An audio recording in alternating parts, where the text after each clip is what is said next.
क्या आपने कभी सुना है कि एक हिंदू की चिता पर कई मन घी डाला गया मगर उसका जिस्म आग ना पकड़ सका?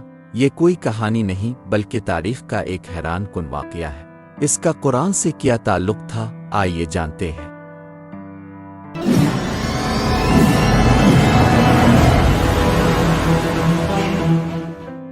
तक़सीम हिंद के ज़माने में लाहौर के दो इशाती इदारे बड़े मशहूर थे। पहला दरसी कुतुब का काम करता था, उसके मालिक मेसर्स इत्रचंद एंड कपूर थे। दूसरा इदारा अगरचे गैर मुस्लिमों का था लेकिन इसके मालिक पंडित नाविल किशोर कुरान पाक की तबाअत व इशाअत किया करते थे। नाविल किशोर ने एहतराम कुरान का जो मेयार मुकर्रर किया था वो किसी और इदारे को नसीब ना हो सका। नाविल किशोर जी ने पहले तो पंजाब भर से आला साख वाले हुफाज इकट्ठे किए और उनको ज़्यादा तनख्वाहों पर मुलाजिम रखा।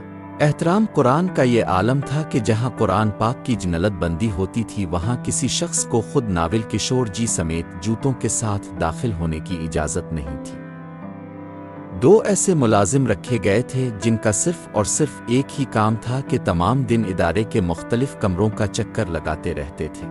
कहीं कोई कागज़ का ऐसा टुकड़ा जिस पर कुरानी आयत लिखी होती, इसको इंतहाई इज्जत व एहतराम से अलिफाटे कर बोरियों में जमा करते रहते। फिर उन बोरियों को एहतराम के साथ ज़मीन में दफन कर दिया जाता। वक्त गुजरता रहा और तबाअत व इशाअत का काम जारी रहा। फिर बए-सगीर की तक़सीम हुई। मुसलमान हिंदू और सिख नकल मकानी करने लगे। नाविल किशोर जी भी लाहौर से तर्क सुकूनत करके नई दिल्ली इंडिया चले गए। उनके इदारे ने दिल्ली में भी हस्ब साबिक़ कुरान पाक की तबाअत व इशाअत का काम शुरू कर दिया। यहाँ भी कुरान पाक के एहतराम का वही आलम था। इदारा तरक्की का सफ़र तय करने लगा और कामयाबी की बुलंदी पर पहुँच गया। नाविल किशोर जी बूढ़े हो गए और अब घर पर आराम करने लगे, जबकि उनके बच्चों ने इदारे का इंतज़ाम संभाल लिया और इदारे की रवायत के मुताबिक कुरान हकीम के अदब व एहतराम का सिलसिला इसी तरह कायम रखा। आखिरकार नाविल किशोर जी का वक्त आखिर आ गया और वो इंतकाल करके खालिक हकीकी से जा मिले। उनकी वफ़ात पर मुख के तूल व अर्ज़ से उनके अहबाब उनके यहाँ पहुँचे।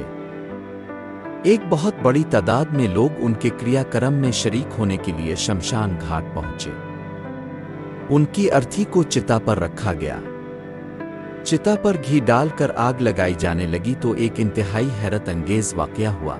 नाविल किशोर जी की चिता आग नहीं पकड़ रही थी। चिता पर और घी डाला गया, फिर आग लगाने की कोशिश की गई लेकिन ये कोशिश भी कामयाब ना हो सकी। ये खबर जब जामे मस्जिद दिल्ली के इमाम बुखारी तक पहुंची तो वो भी शमशान घाट पहुंचे। नाविल किशोर जी उनके बहुत करीबी दोस्त थे और वो उनके एहतराम कुरान की आदत से अच्छी तरह वाकिफ थे। इमाम साहिब ने पंडित जी को मुखातिब करते हुए कहा कि अब सब की चिता जलाने की कोशिश कभी कामयाब नहीं हो पाएगी। इस शख्स ने अल्लाह की सच्ची किताब की उम्र भर जिस तरह खिदमत की है और जैसे एहतराम किया है, इसकी वजह से इसकी चिता को आग लग ही नहीं सकेगी। इसलिए बेहतर है कि उनको इज्जत व एहतराम के साथ दफना दीजिए। चुनांचे इमाम साहिब की बात पर अमल करते हुए नाविल किशोर जी को शमशान घाट में ही दफना दिया गया। ये तारीख का पहला वाक़या था कि किसी हिंदू की चिता को आग न लगने की वजह से शमशान घाट में ही दफना दिया गया। क्या ये वाक़या उनकी कुरान से मोहब्बत का इनाम था या कोई और राज? अपनी राय कमेंट्स में ज़रूर दें।